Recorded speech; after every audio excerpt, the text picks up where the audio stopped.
This afternoon, ABC7 is taking a deeper dive into this question. We're bringing in our own expert to gain some insight on this topic. And joining us now is Meg Harrell, also known as Nurse Meg. Nurse Meg is a registered nurse and nurse educator, focusing her main passion of educating the next generation of nurses with the tools they need to survive in the real world of nursing. Nurse Meg, thank you for joining us. We want to start out by talking about why so many healthcare hopefuls are turning to get fake diplomas. Why are they doing this right now? Yes, well, a nursing degree is about 2 to 4 years of classroom training and then hours and hours of clinical training on top of that. Now, after you do graduate, you have to take a national exam, and about 30% of people don't pass that national exam. So the allure of a shortcut is pretty enticing.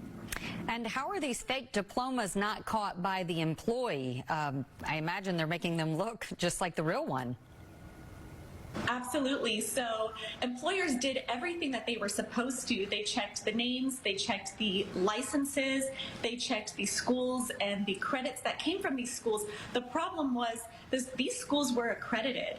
The fraud came with the actual classroom hours and the clinical training. It just wasn't there. And what process do you think could be used in the future to make sure something like this doesn't happen? Because some of these businesses probably think, like you said, we did everything correct. Exactly. It's a really hard question, and maybe there needs to be breakdown in the training and hiring processes. Maybe there's something that they can implement in the hospitals to assess their knowledge and skills to the person that they are hiring. And I imagine this came at such a time. We're in such demand for nurses right now in the industry, especially with COVID. How did this impact the trust with patients, and did anyone, to your knowledge, get injured as a result of these not properly licensed nurses? So the investigation is ongoing. So far that they say they haven't found any patient harm so far. But like I said, they're still investigating. It's kind of a big deal. Morale and trust is so important in our field because of our training. Yeah, and the morale, from what I understand, has been intense anyway because of all the hours nurses are working right now, being short-staffed like a lot of fields, but especially in the health industry. A lot of you do this because you care about your patients. I imagine this is not good news for nurses who are doing the right thing and went through the proper steps to get their education.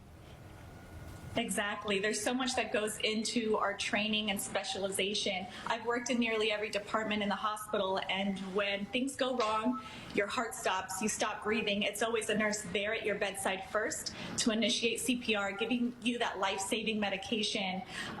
We're the ones coordinating and saving your life, so the patients are putting their lives into our hands. We should be educated, well-skilled, and trustworthy. Okay, and in today's world, just about everything, as we know, can be found on social media. We know you post your journey, your history in the field on social media. Why is this such an important tool for nurses?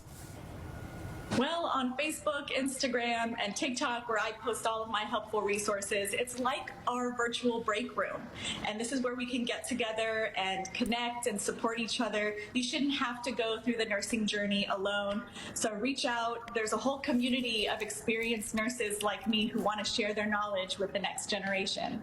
That was so wonderful of you to do. I know any nurse I've ever encountered, I just feel like is such an amazing individual. You work so hard and you're also knowledgeable. So thank you, Nurse Meg, and thank you to all the nurses out there for keeping us healthy.